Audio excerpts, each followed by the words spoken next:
এত বড় মাছটা আমার ছিপে লাগবে সেটা আমি কখনো ভাবিনি রে বাপ।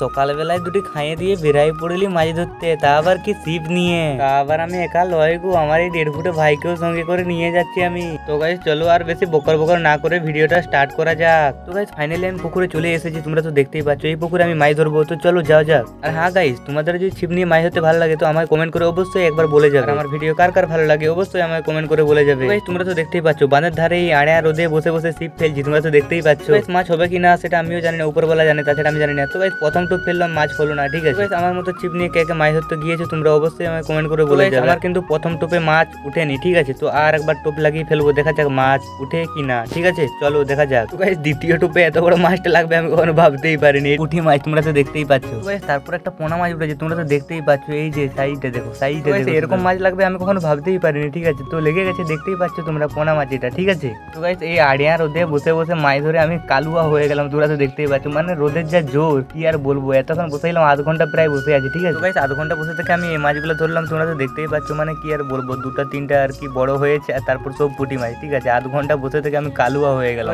আজকের ভিডিওটা ছিল আমার এই পর্যন্ত। যদি তো গাইস আমার এই ভিডিওটা যদি একটু তোমাদের ভালো লেগে থাকে তো অবশ্যই একটা লাইক, একটা কমেন্ট, একটা শেয়ার। ঠিক আছে অনেক কষ্ট করে ভিডিওগুলো বানাই, তো দেখা হবে কোনো পরের ব্লগে। ঠিক আছে তো চলো বাই বাই, ভালো থাকবে সবাই।